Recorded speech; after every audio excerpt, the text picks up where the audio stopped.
Welcome to the channel last minute yet. आज हम बात करेंगे एसएससी, रेलवे या फिर बैंकिंग। आपको कौन सा एग्ज़ाम में टारगेट करना चाहिए, ये तीनों भी गवर्नमेंट एग्ज़ाम के लिए है। और आपको कौन सा टारगेट करना चाहिए 2025 में, आज हम इसी वीडियो में बात करेंगे। तो सबसे पहले हम बात करते हैं वैकेंसीज ट्रेंड के बारे में कि तीनों एग्ज़ाम में हर साल यानी कि कितने वैकेंसीज आते हैं।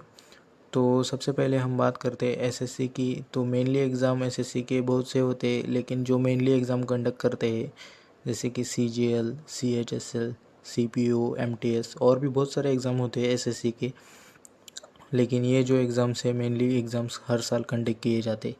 इनके वैकेंसीज़ की बात किए तो 80,000 से 1 लाख पर ईयर वैकेंसीज आते हैं। ये जो एग्ज़ाम है वो हर साल होते हैं और हर साल 80,000 से 1 लाख तक के वैकेंसीज आते हैं। अभी हम बात करते हैं रेलवे के। रेलवे में 1 लाख प्लस वैकेंसीज आते हैं, लेकिन ये एग्ज़ाम में इरेगुलर वैकेंसीज है। लेकिन जैसे कि 3-4 साल में कभी वैकेंसीज आती है, कभी नहीं आती।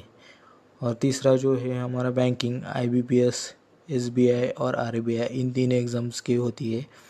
और ये भी बैंकिंग के एग्ज़ाम है और इसमें 35,000 to 50,000 पर ईयर वैकेंसीज आते हैं।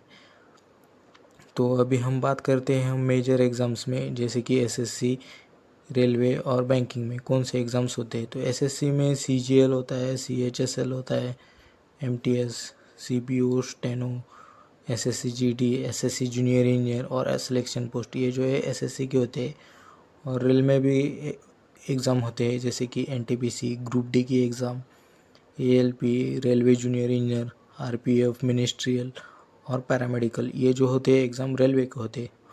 और बैंकिंग में IBPS PO clerk, RRB IBPS, SBI PO clerk, RBI grade की पोस्ट के लिए होती है, एलआईसी, एओ, नाबार्ड की एग्ज़ाम होती है ए और बी के लिए।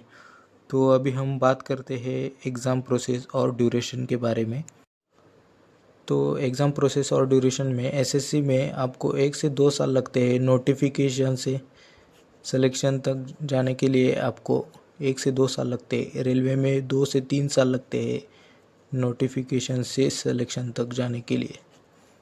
और सबसे फास्ट होता है बैंकिंग, ये आपको 6 to 9 मंथ्स यानी कि नोटिफिकेशन आने के बाद 6 to 9 मंथ्स में आपको सिलेक्शन तक ले जाएगा। इतना इसका जो टोटल ड्यूरेशन है आपको फास्ट हो जाता है बैंकिंग में। अभी हम बात करते हैं नंबर ऑफ़ एस्पिरेंट्स के बारे में। तो एसएससी में 50 से 60 लाख फॉर्म भरे जाते हैं, रेलवे में 1 से 2 करोड़ और बैंकिंग में 10 से 15 लाख। एसएससी में इतना ज़्यादा होता है क्योंकि यहाँ पे 100 रुपये एग्ज़ाम फ़ीस होती है, 100 रुपये एग्ज़ाम फ़ीस होती है। और रेलवे में 1 से 2 करोड़ होती है क्योंकि यहाँ पे इंग्लिश नहीं होता है और बैंकिंग में इंग्लिश होता है। और इसकी जो फ़ीस होती है लगभग 800 रुपये के आसपास होती है, इसलिए ज़्यादा स्टूडेंट्स अप्लाई नहीं करते हैं। तो अभी हम बात करते हैं एज लिमिट और एलिजिबिलिटी के बारे में। तो एसएससी की जो एज लिमिट है वो 18 to 30 ईयर है। यहाँ पे 10th, 12th और ग्रेजुएट के लिए अलग वैकेंसीज होती है। रेलवे में 18 to 33 ईयर है और 10th, 12th और ग्रेजुएशन के लिए रेलवे में भी एग्ज़ाम होती है। लेकिन बैंकिंग के लिए आपको एज 20 to 30 ईयर है। यहाँ पे सिर्फ आपको ग्रेजुएट के लिए वैकेंसीज निकाली होती है। यहाँ पे 10, 12 के लिए वैकेंसीज नहीं होते, सिर्फ ग्रेजुएट के लिए होते। और अगर तीनों का सिलेक्शन प्रोसेस की हम बात की है तो एसएससी में आपको टेयर 1 होता है, टेयर 2 होता है, स्किल टेस्ट होता है जैसे कि टाइपिंग वगैरह होता है, और आपको डीयू होता है, डॉक्यूमेंट वेरिफिकेशन। लेकिन रेलवे में आपको सीबीटी 1 होता है, सीबीटी 2 होता है, स्किल टेस्ट होता है और डॉक्यूमेंट वेरिफिकेशन होता है। लेकिन बैंकिंग में आपको प्रीलिम्स में और मेंस होता है और इंटरव्यू होता है, ये पीओ एग्ज़ाम के लिए होता है। और अगर आप क्लर्क की बात किए तो प्री प्लस मेंस होता है, यहाँ पे इंटरव्यू आपको नहीं होता है। अगर वीडियो पसंद आया तो लाइक करो और चैनल पे नया आया तो सब्सक्राइब करो ताकि मोर वीडियोस ला सकूँ। अगर आपको कुछ वीडियो चाहिए कि कौन से टॉपिक पे चाहिए तो आप मुझे कमेंट में बता सकते हैं।